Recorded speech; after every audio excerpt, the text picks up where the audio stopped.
পুলিশের সাবেক মহাপরিদর্শক ও র্যাবের সাবেক মহাপরিচালক বেনজির আহমেদ ও তার পরিবারের সদস্যদের কাছে আইজিপি পদটি যেন আলাদিনের চেরাগ। ১৯টি প্রতিষ্ঠানে শত শত কোটি টাকা বিনিয়োগ করে হয়ে যায় পুরোদস্তুর ব্যবসায়ী পরিবার।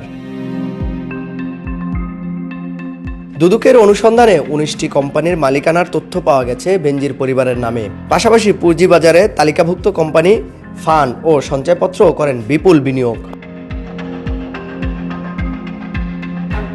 আদালতে উপস্থাপন করা দুদকের নথি পর্যালোচনা করে জানা যায় 4টি কোম্পানিতে বেনজির পরিবারের শতভাগ বিনিয়োগ রয়েছে। এর মধ্যে যৌথ মূলধনী কোম্পানি ও ফান্ডসমূহের পরিদপ্তর ঢাকা অফিসে রেজিস্ট্রি হওয়া Savannah natural park private limited, Savannah agro limited, Savannah eco resort private limited ও একটি শিশুর বিন্দু লিমিটেড রয়েছে। এর বাইরে বেনজির আহমেদ ও তার পরিবারের সদস্যদের নামে 15টি কোম্পানির শেয়ার অবরুদ্ধ করা হয়েছে বলে জানান দুদকের আইনজীবী মাহমুদ হোসেন জাহাঙ্গীর।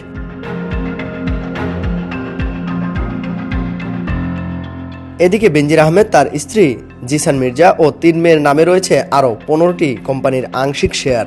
বেনজির আহমেদ গত 20 এপ্রিল নিজের ফেসবুক পেজে দেয়া ভিডিও বার্তায় 4 মিনিট 50 সেকেন্ড সময়ে পারিবারিক কৃষি খামার ও কৃষি বিনিয়োগ থেকে আয়ের দাবি করেন। তবে খোঁজ নিয়ে জানা গেছে গোপালগঞ্জের শাহপুরে বেনজির আহমেদের পরিবার যে কৃষি ও মৎস্য খামার রয়েছে সেটি তিনি পারিবারিক সূত্রে পাননি।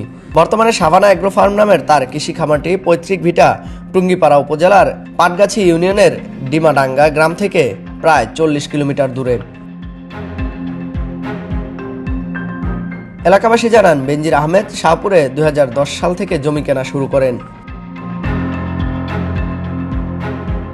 গত 31 মার্চ কালের কণ্ঠে প্রকাশিত সাবেক আইজিপির অপকর্ম 1 বেনজিরের ঘরে আলাদিনের চেরাগ এবং 2রা এপ্রিল সাবেক আইজিপি অপকর্ম 2 বনের জমিতে বেনজির রিসোর্ট নামের 2টি অনুসন্ধানী প্রতিবেদন প্রকাশিত হয়।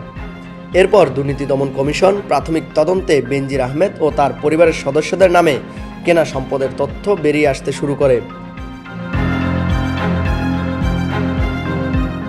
পুলিশের সাবেক আইজিপি নূর মোহাম্মদ বলেন, কোনো সরকারি কর্মকর্তা আইনের ব্যত্যয় ঘটিয়ে ব্যবসা বাণিজ্যের সঙ্গে সম্পৃক্ত হলে তার বিরুদ্ধে আইনানুগ ব্যবস্থা নেওয়া যেতে পারে। আল আমিন, কালের কণ্ঠ ডেস্ক।